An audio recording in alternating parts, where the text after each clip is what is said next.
আমরা হইতাছি আতকাওয়ারার উলাফা। ভিডিওটা যারা যারা দেখতেছে একটা মিষ্টি পান খাওয়া যায়। চলেন সামনে যাই, আর সামনে আরো নতুন কিছু ভিডিও দিয়ে দিমু।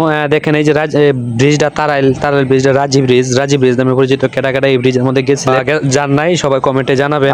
এখানে ঘুরলে আসলে অনেক মন ভালো থাকে। বিকালের ওয়েদারটা খুব সুন্দর। সবাইকে আমার ভিডিও দেখার জন্য বা পাশে থাকার জন্য, আমাকে সাপোর্ট করার জন্য সবাইকে অনেক অসংখ্য ধন্যবাদ। তো চলেন আমাদের গ্রামে ল্যাম্বর কয়াটা হবে, আমাদের এই ল্যাম্বরের মুখ থেকে কিছু গান শুনে আসি। চলেন। এক জায়গায় বাড়ি রে তোর, এক জায়গায় বাড়ি রে তোর, আর এক জায়গায় কাউলা, কত গান গাইলে ছেলাম বাউলা। তারপরে সেই মেম্বারের গান শোনার পর আবার চলে আসলাম আমাদের আতকাপাড়া এই বিলের প্রাকৃতিক দৃশ্যগুলো দেখানোর জন্য। অবশেষে আমি আতকাপাড়া দৃশ্যগুলো তুলে ধরলাম। তারপরে সামনে আর একটা ব্র্যান্ডের ছেলে সামনে আসতেছে। সেই ছেলে পৃথিবীতে এমন কোনো গাড়ি নাই যে চালায় নাই, শুধু বিমান আর ট্রেন বাদ দিয়ে সব গাড়ি চালায়। তার নেশাই হচ্ছে গাড়ি চালা। আতকাপাড়া মানে একটা ব্র্যান্ড, আতকাপাড়া পোলাপান মানে একটা ব্র্যান্ড। আতকাপাড়া পোলাপান যে জায়গায় যায় মাটি কাঁপে যায়।